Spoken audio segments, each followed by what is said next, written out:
क्या आपने कभी सोचा है कि शनिदेव जो अपनी एक नज़र से राजा को रंक बना देते हैं, वो खुद लंगड़ा कर क्यों चलते हैं?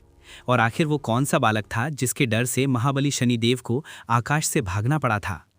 इस रहस्य की जड़ें जुड़ी हैं भगवान शिव के एक भयंकर अवतार और एक अनाथ बालक की चीख से।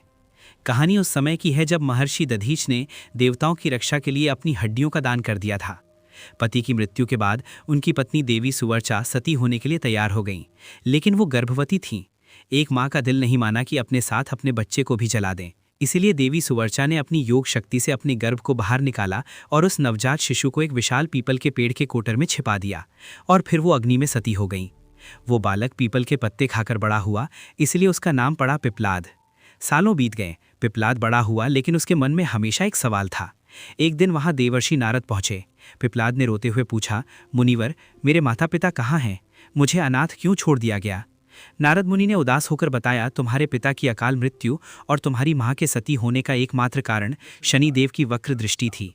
शनि की दशा ने ही तुम्हें जन्म से पहले अनाथ बना दिया। ये सुनते ही पिपलाद का शरीर कांपने लगा। वो कोई साधारण बालक नहीं बल्कि स्वयं भगवान शिव का रुद्र अवतार थे। उनकी आंखों में महाकाल का क्रोध था। उन्होंने उसी वक्त प्रतिज्ञा ली, जिस शनि के कारण मेरा परिवार खत्म हुआ, आज मैं उस शनि को ही ब्रह्मांड से मिटा दूंगा। पिपलाद ने घोर तपस्या करके ब्रह्मदंड प्राप्त किया और शनिदेव पर ऐसा प्रहार किया कि वो अपने आकाशीय रथ से सीधे नीचे गिरे। इस प्रहार से शनिदेव का एक पैर टूट गया और वो हमेशा के लिए लंगड़े हो गए। शनिदेव को तड़पता देख स्वयं भगवान शिव और सभी देवता वहां प्रकट हुए और उन्होंने पिपलाद को शांत किया।